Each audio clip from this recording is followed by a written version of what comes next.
Today, we asked all 19 elected lawmakers from Wake County what the state should do with Poe Hall. We also heard from the politician who pushed for the $180 million in this year's proposed budget to gut the building. This is the quickest way to de-skin the building, repair it, and get it back in service. State lawmakers are moving forward with the plans to renovate that building, while sick workers and alum are fighting to preserve it. 5 on your sides, Keely Arthur broke the story last night. And Keely, you spent today trying to figure out what the future of this building could be. That's right. This is a building that hundreds of people, as we know, believe may have caused their cancer because of those toxic chemicals found inside of it. Make no mistake, they want the building gone. They never want to see it again. Just not yet.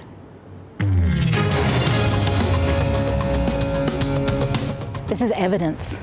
For 7 months, 6 students and workers have begged the state and university to act on Poe Hall. What have you heard from the university?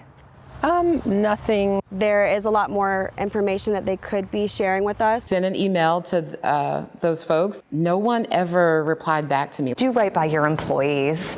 They say this, a state budget proposal allocating up to $180 million to quickly renovate the building is not what they had in mind. We're trying to repair it as quickly as possible. After talking with NC State, Representative Dean Arp out of Union County championed the funding. Our questions to NC State about it largely went unanswered.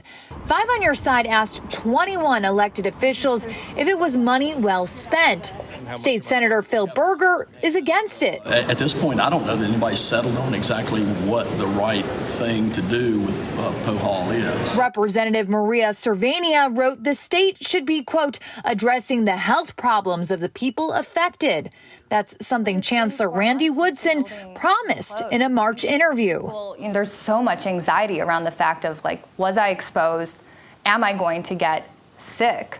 And we're working on it. But in the 3 months since that interview, NC State has shifted its attention and resources toward a legal battle to block access to Poe Hall. WRAL's request to review legal fees and building test costs have remained unanswered for over a month.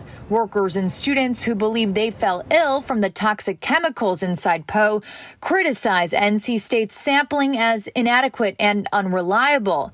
They say legal fees and money on renovations is not where the efforts should be. This is just another attempt for them to destroy evidence and avoid liability and taking responsibility.